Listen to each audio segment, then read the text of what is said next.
सभी लोग अपने अपने स्थान पर खड़े हो जाएंगे। भागवत जी की आरती होने जा रही है।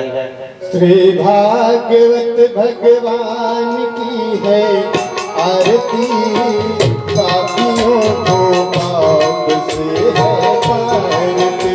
श्री भागवत भगवान की है आरती, पापियों को पाप से है पारती। श्री भागवत भगवान की है आरती, पापियों को पाप से है तारती। भागवत भगवान की है आरती, पापियों को पाप से है तारती।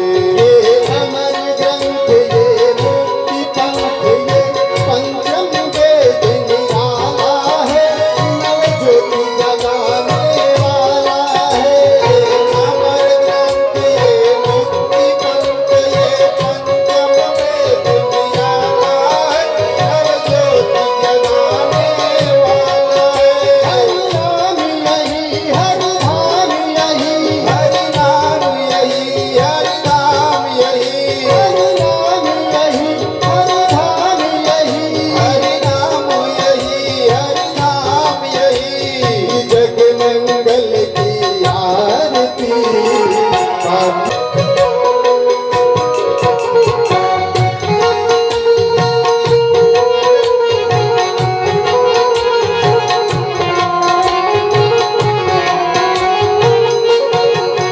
ये शांति गीत गावन पुनीत, पापों को मिटाने वाला है, तरस कराने वाला है। शांति गीत गावन पुनीत, पापों को मिटाने वाला है, तरस कराने वाला है। सुख करनी है दुख हरनी, सुख करनी है दुख हरनी, पापियों को पाप से है तारती। भागवत भगवान की है आरती, पापियों को पाप से है तारती।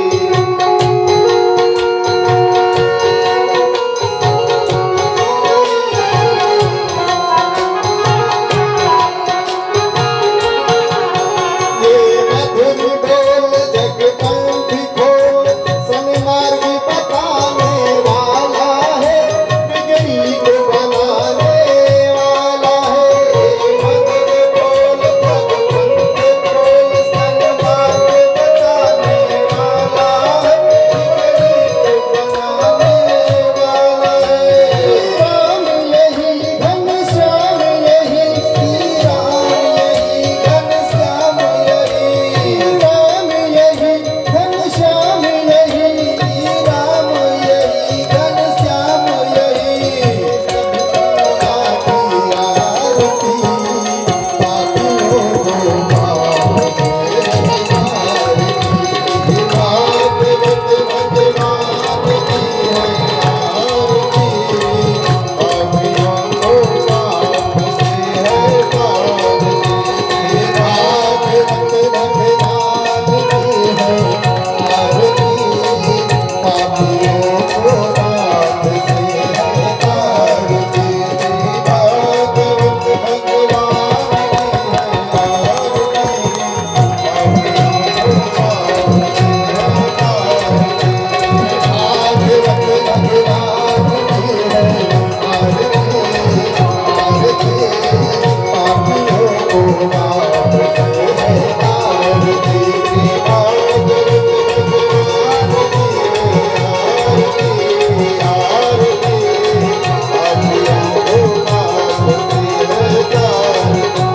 कर्पूर गौरम करुणावतारम, संसार सारम, भुजगेन्द्रहारम, सदा वदन्तं हृदयारविन्दे, नमः भवानी ते तं नमामि। त्वमेव माता च पिता त्वमेव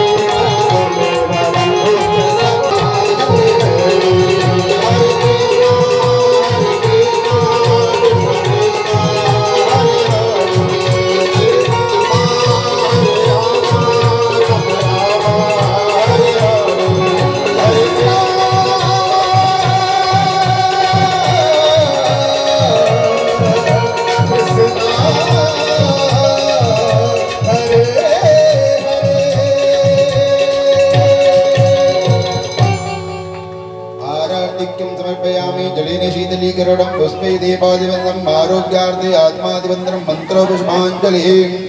हरि ओम मा जतनेन इदनमयजन्त देवास्तानि धर्माणि प्रथमान्यासन्न तेहनाकं महिमानः शतन्तत्र पूर्वे साध्याः सन्ति देवाः। हरि ओम नन्दनन्दनाय विद्महे यशोदानन्दनाय धीमहि तन्नो श्रीकृष्ण प्रचोदयात्। हरि ओम हंस हंसाय विद्महे परमहंसाय धीमहि तन्नो श्री शुक प्रचोदयात्। श्रीवन्तिका बगुलचम्पकपाटलाब्जैर् पुन्नागजातिकरवीररसालवसुभै बिल्वप्रवाल तुलसीदलमञ्जरीभिः त्वां पूजयामि जगदीश्वर मे प्रसीद। पुराण की जय हो, नंद के लाला की जय हो, नंद के लाला की जय हो, जी महाराज की जय हो, देव जी महाराज की जय हो, चित्ती महाराज की जय हो, जनता जनार्दन की जय हो, समाज की जय हो। जय जय सीताराम। श्री राम श्री राधे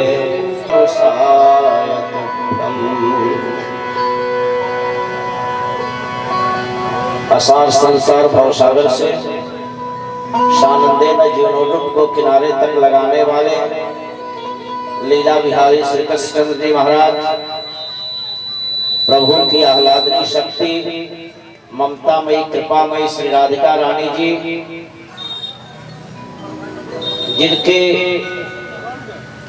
जिनके ऊपर भगवान की इस समय महती अनुकंपा है, जिस परिवार के ऊपर ऐसे भगवान की कृपा प्राप्त करने वाले श्री मथुरा राव जी, क्षेत्रीय जनता जनार्दन, माताएं एवं बहनों, जहां तक मेरी आवाज जा रही है उन सभी क्षेत्रवासियों पर इस समय से भगवान की लीला विहारी श्री कृष्ण जी की बहुत बड़ी अनुकंपा है कि इस कलयुग में जो प्रत्यक्ष मुक्ति का ग्रंथ माना गया है, ऐसे श्रीमद् भागवत महापुराण की मंगलमयी चर्चा आज हम प्रथम दिवस में पहली पाली में श्रवण करने जा रहे हैं। भगवान की असीम अनुकंपा का यह फल है। आइए मन वाणी चित्त को एकाग्रचित करके 2 बार महामंत्र का जप करें और भगवान से प्रार्थना करें कि हे नाथ, व्यासपीठ के माध्यम से श्रीमद् भागवत महापुराण के जो श्लोकों की व्याख्या प्राप्त होने जा रही है, ऐसे कृपा कर दें उन व्याख्याओं को हमारी बुद्धि धारण कर सके, हम उसे हृदयंगम कर सके तथा जीवन में उतार कर तदनुरूप आचरण कर सके। हे नाथ, ऐसी कृपा कर दें। प्रेम से महामंत्र का जप करेंगे। श्री कृष्ण गोविंद हरे मुरारे, हे नाथ नारायण वास। श्री कृष्ण गोविंद हरे मुरारे, हे नाथ नारायण वासुदेवा। देखिए, कथा में ताली क्यों बजाई जाती है? जब भगवान का भजन किया जाता है, भगवान का नाम लिया जाता है। आप कथा सुनने आए हैं, लेकिन एक वस्तु आपके साथ आई है जिसको आप लेकर के नहीं आए हैं। उसका नाम है संदेह रूपी पक्षी। प्रकृति इस समय मनुष्य का नियम उल्टा हो गया। संसार विश्वास करने की वस्तु नहीं है, लेकिन व्यक्ति संसार में विश्वास करने लगा और भगवान का नाम विश्वास करने की वस्तु है। इस भगवान के नाम में व्यक्ति अनेकानेक तर्क करने लगा। तो मानो भगवान की कथा में जब भजन आदि होते हैं भगवान का नाम लिया जाता है तो हम ताली इसलिए बजाते हैं जैसे पेड़ पर पंछी बैठा हो, आप या तो कंकड़ मारते हैं नहीं तो ताली बजाते हैं तब पंछी भगता है। इसी प्रकार भगवान की कथा में जब हम ताली को थोड़ा ऊंचा करके बजाते हैं तो सौदे रूपी पंछी मस्तक से भगता है और भगवान की कथा हमारे हृदय में उतरती है, इसलिए ताली बजाई जाती है। श्री कृष्ण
बिहारी भगवान श्री कृष्ण चंद्र की, श्री राधिका महारानी की, श्रीमद् भागवत महापुराण की, सप्ताह ज्ञान यज्ञ की, वैदिक विद्वानों की, यज्ञ आयोजन कराने वाले की, उनके माता पिता की, उनके गुरु गोविंद की, उनके समस्त परिवार की, क्षेत्रीय जनता जनार्दन की, माताएं बहनों की, जय जय श्री सीताराम,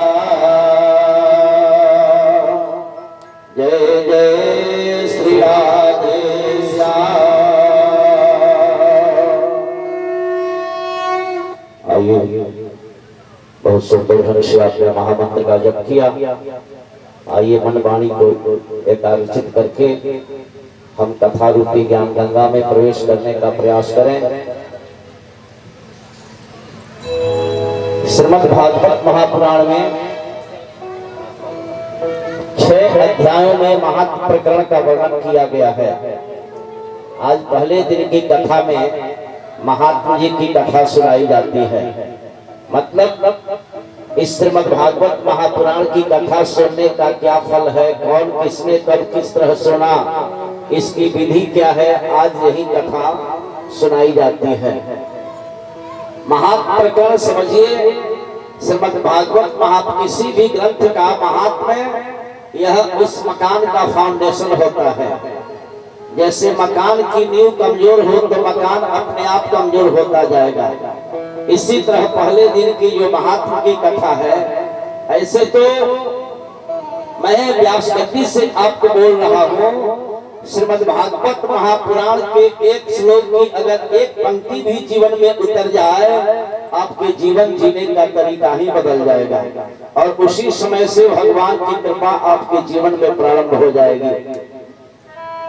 तो श्रीमद् भागवत महापुराण में महात्म प्रकरण जो 6 अध्याय में वर्णन किया गया है, उस महात्म प्रकरण के प्रथम अध्याय का प्रथम श्लोक सच्चिदानंद रूपाय विश्वोत्पत्त्यादि हेतवे तापत्रय विनाशाय श्री कृष्णाय वयं नमः। ये पहला श्लोक है महात्म प्रकरण का, प्रथम अध्याय का पहला श्लोक। इसमें पहला शब्द क्या है? सच्चिदानंद। सच्चिदानंद को जब हम विग्रह करते हैं, सत्य, इसमें 3 शब्द हैं, सत्य, चित्त और आनंद। सत्य क्या है? जो पहले भी सत्य था, मध्य में भी सत्य है और अंत में भी सत्य रहेगा, उसी को सत्य कहते हैं। माने श्रीमद् भागवत महापुराण की पहली शिक्षा है कि हम जीवन में अधिक से अधिक सत्य बोलने का प्रयास करें। ये श्रीमद् भागवत महापुराण की पहली शिक्षा है। दिन भर व्यक्ति कितना झूठ बोलता है इसको काउंट नहीं करता है, लेकिन अगर एक बार सत्य बोल दिया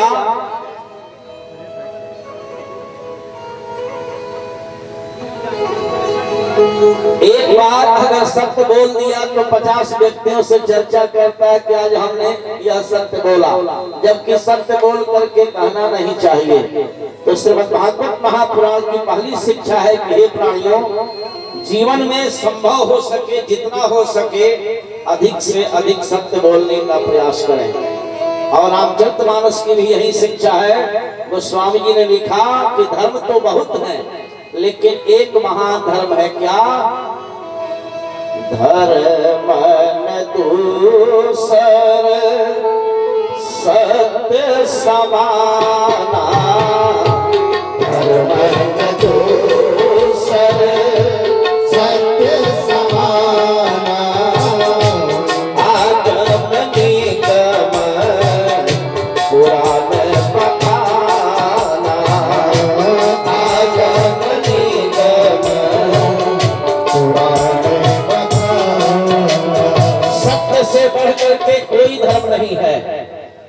एक और महान धर्म कहा गया क्या?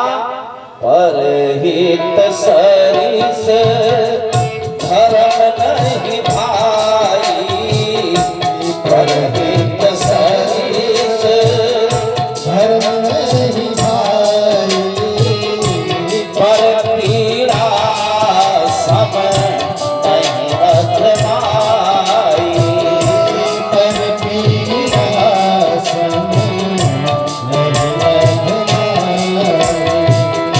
इस शरीर से अगर किसी का कोई कल्याण हो जाए तो इससे बढ़कर के कोई धर्म नहीं है। अपनी भले हानि हो जाए, लेकिन अगर हमारे शरीर से किसी का कल्याण हो रहा हो तो उसको कर देना चाहिए। परहित सरिस धर्म नहीं भाई, पर पीड़ा सब नहीं अधमाई। और हम कोई ऐसा कार्य कर देते हैं या ऐसी कोई वाणी बोल देते हैं जिससे दूसरे को कष्ट हो गया, तो इससे बढ़कर के कोई अधर्म नहीं है। तो श्रीमद् भागवत जी की शिक्षा, पहली शिक्षा है प्राणियों, जीवन में अधिक से अधिक सत्य बोलने का प्रयास करो। और दूसरा शब्द है चित्त। चित्त का मतलब क्या होता है? चित्त मतलब प्रकाश। जैसे यहाँ प्रकाश की व्यवस्था है, आप हमको देख रहे हैं, मैं आपको देख रहा हूँ, लेकिन ये तो बाह्य जगत का प्रकाश है। अंतर जगत में जो अंधकार फैला हुआ है उसको प्रकाशित करने वाला एक ही उपाय है, जिसका नाम है प्रभु का पावन नाम। बाहर की गंदगी साबुन से साफ हो सकती है, लेकिन अंदर में जो कचरा बैठा है उसके लिए एक ही साबुन है, जिसका नाम है सत्संग रूपी साबुन। बिनो सत्संग विवेक न होई, नहीं बैठ सकता है। इसका प्रमाण है अतिशय कृपा जाहि पर होई, अतिशय कृपा जाहि पर होई, पावते यह पारक सोई।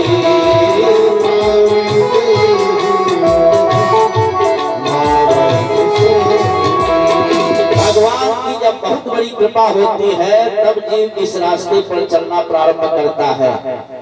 बिनु सत्संग विवेक न होई, राम कृपा बिनु सुलभ न सोई। जहाँ भागवत जी की कथा होती है, रामायण जी की जहाँ कथा होती है, आज इस मथुरा राव जी के पूर्वज भी इनको धन्यवाद देते होंगे कि हे बेटे, आज तुमने मेरे नाम को सार्थक कर दिया कि आज अपना सब कुछ समय रोक करके इस पावन काल को, जिससे मनुष्य शरीर मिला है, उस काल को तुम कर रहे हो। और ग्रामीण क्षेत्र में रहते हुए हम लोग तो लगभग सालों भर हम लोग रहते हैं कार्यक्रमों में।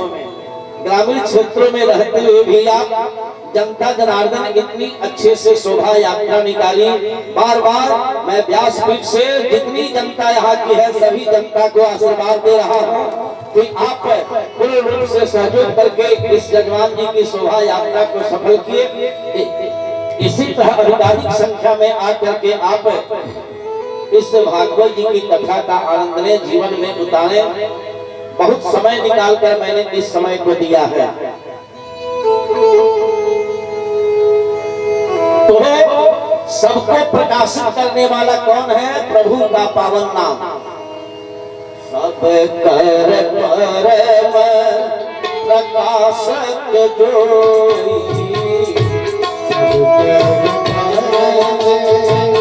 प्रकाशक जोई, राम अनादि अवधपति सोई। राम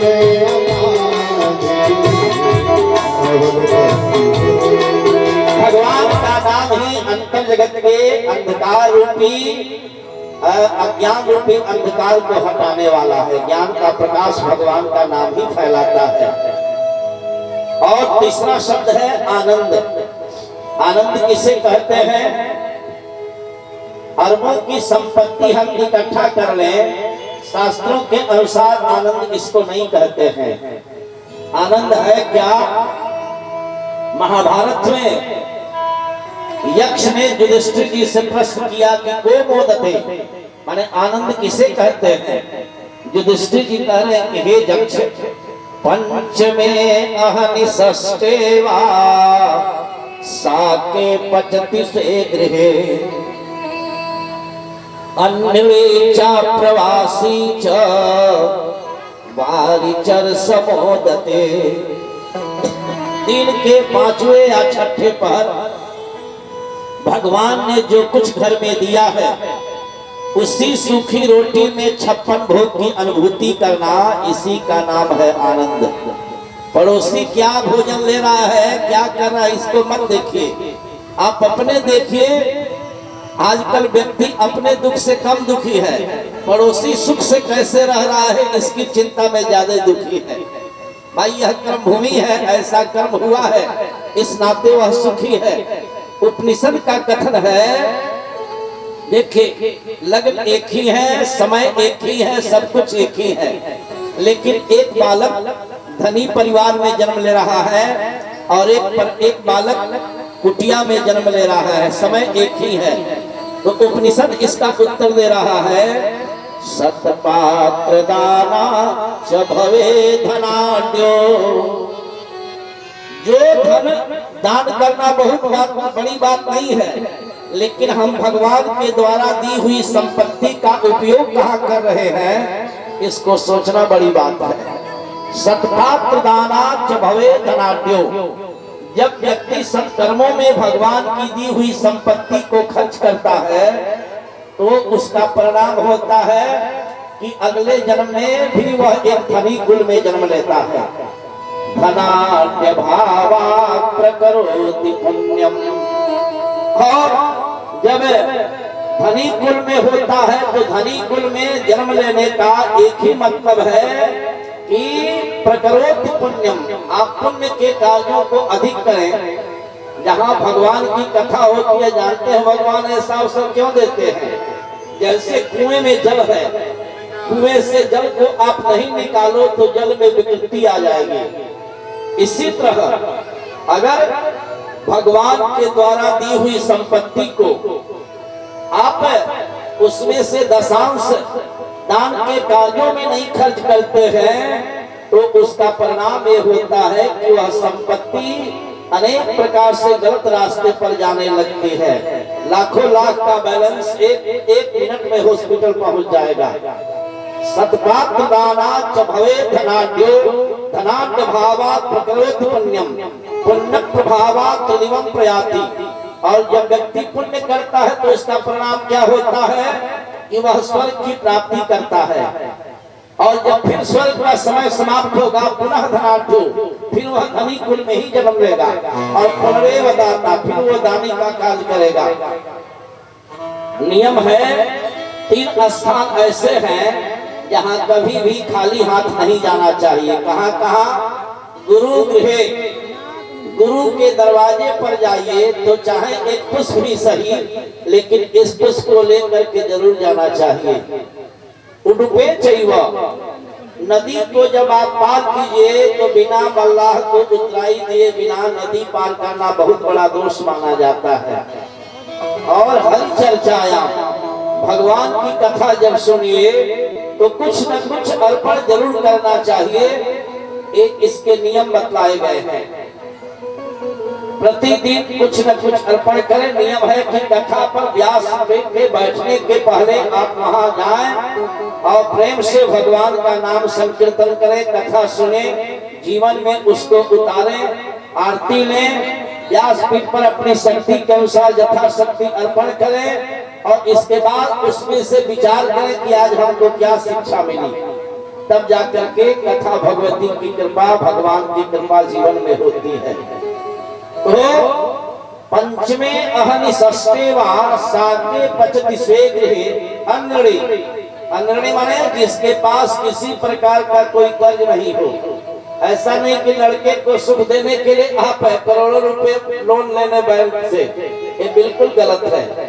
समझाना चाहिए लड़के को कि बेटे पैतृक संपत्ति यही है, इसी में अपने जीवन यापन की व्यवस्था करो। और अप्रवासी जो विदेश आदि नहीं रहते हो वारिचर समोदते, हे जल में जल विचरण करने वाले जग संसार में उसी को आनंद कहते हैं। और धनी कौन है? संसार का धनी व्यक्ति कौन है? युधिष्ठिर जी कह रहे हैं कि हे जक्ष,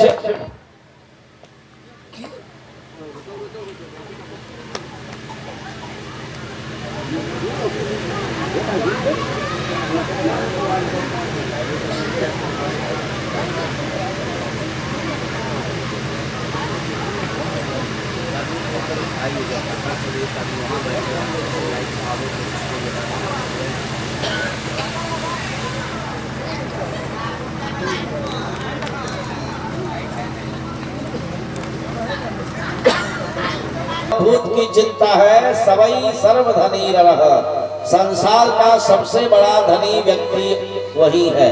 कल क्या होगा इसकी चिंता भगवान पर छोड़ दीजिए। आज जो वर्तमान चल रहा है उसी को देखिए। तो वर्तमान में क्या करना है हमको? बस जीवन में केवल एक कार्य कीजिए। क्या? सीताराम सीताराम सीताराम कहिए, जाहि विधि राखे राम, ताहि विधि रहिए। सीताराम सीताराम सीताराम कहिए, जाहि विधि राखे राम, ताहि विधि। भगवान की कथा में जो ताली नहीं बजाता है अगले जन्म में हाथ को छीन लिया जाता है। इसलिए हमारा दोष मत दीजिएगा। सीताराम सीताराम सीताराम कहिए, सीताराम सीताराम सीताराम कहिए, जाहि विधि राखे राम, ताहि विधि रहिए।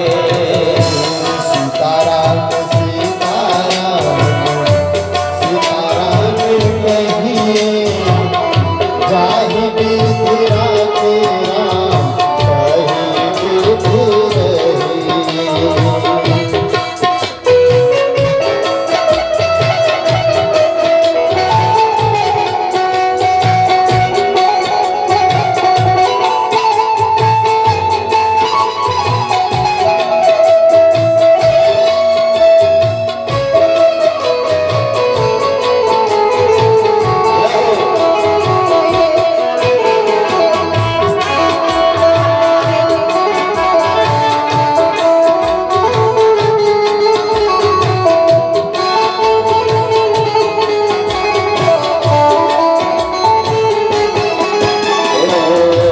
मुख में हो राम नाम, राम सेवा हाथ में। मुख में हो राम नाम, राम सेवा हाथ में, तो अकेला नहीं प्यारे राम जी तेरे साथ में।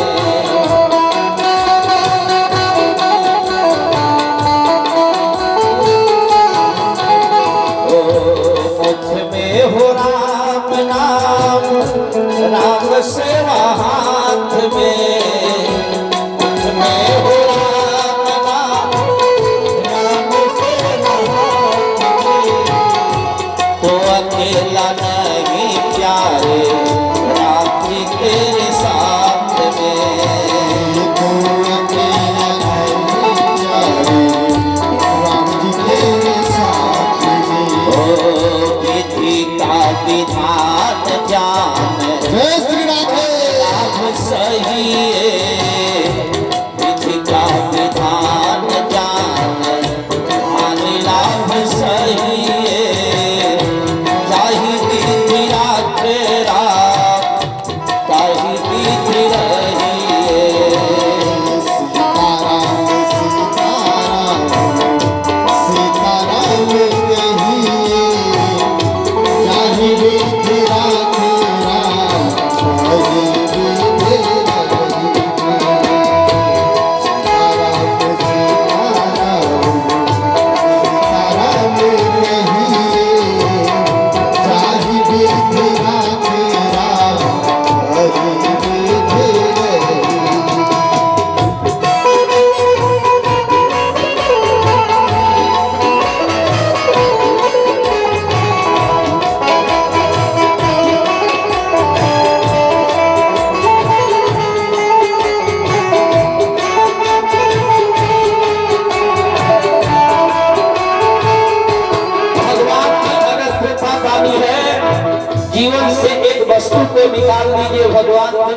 यात्रा प्रारंभ हो जाएगी। क्या?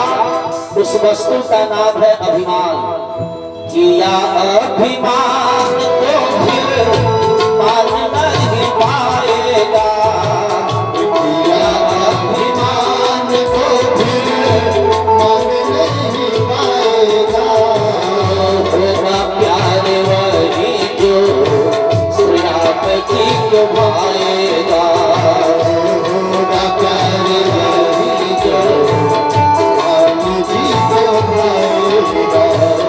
किया अभिमान तो फिर मान नहीं पाएगा, किया अभिमान तो फिर मान नहीं पाएगा। होगा प्यार वही जो श्री राम जी को पाएगा, होगा प्यार वही जो राम जी को पाएगा। भगवान ने हमें मनुष्य शरीर दिया है, हमारा कर्म यही है कि हम शुभ कर्मों को करते रहे, फल की चिंता न करें। फल आशा छोड़ शुभ कर्म करते रहिए, फल आशा छोड़ शुभ कर्म करते रहिए। चाहे भी राखे राम, चाहे भी रहिए।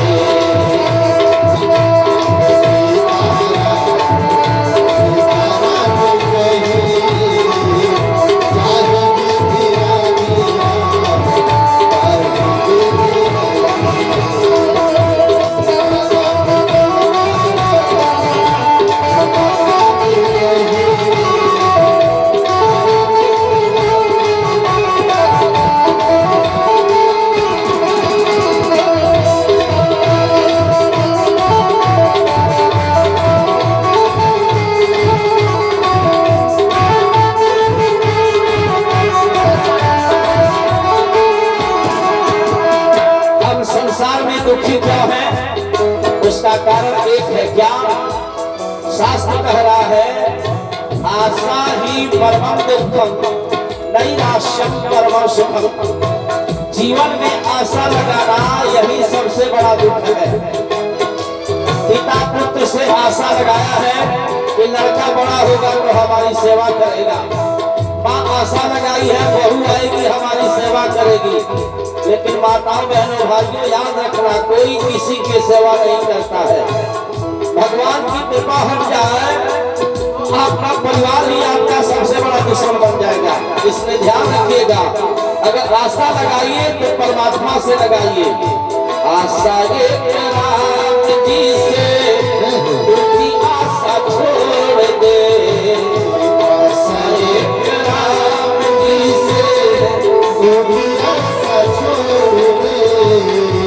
नाता एक राम जी से दूजा नाता छोड़ दे, नाता एक राम जी से दूजा नाता छोड़ दे। आशा एक राम जी से दूजी आशा छोड़ दे, आशा एक राम जी से दूजी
इस ममता की डोरी को केवल भगवान के श्री चरणों से बांध दीजिए, उसी दिन से आपके जीवन में आनंद आना प्रारंभ हो जाएगा। जिंदगी की डोर सौंप हाथ दीनानाथ के, जिंदगी की डोर सौंप हाथ दीनानाथ के, महलों में रखे चाहे झोपड़ी में वास दे, महलों में रखे चाहे झोपड़ी में वास दे। जिंदगी की डोर सौंप हाथ दीनानाथ के, जिंदगी की डोर सौंप हाथ दीनानाथ के, महलों में रखे चाहे झोपड़ी में वास दे, महलों में रखे चाहे झोपड़ी में वास दे। साधु संग राम रंग अंग अंग रंगिए, सावर त्याग प्यारे राम रस पिए।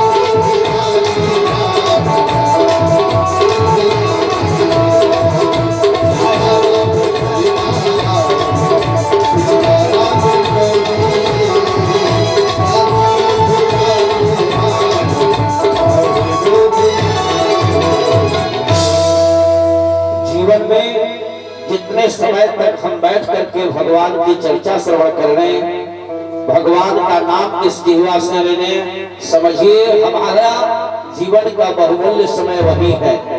जितने इस शरीर से दान कर दे, सो धन धन्य प्रथम गति जाकी।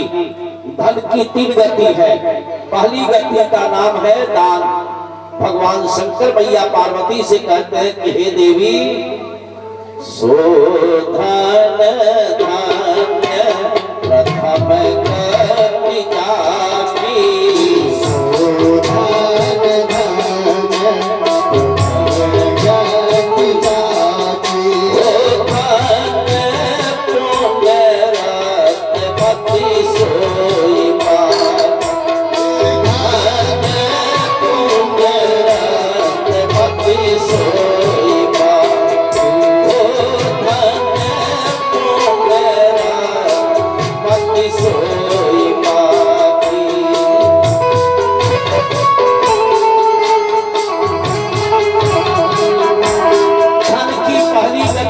जिसका नाम है दान। दान करने के बाद जो संपत्ति बचे, दूसरी गति है भोग, माने उसको जीवन में उपयोग कीजिए। और धन की तीसरी गति है जिसका नाम है नाश।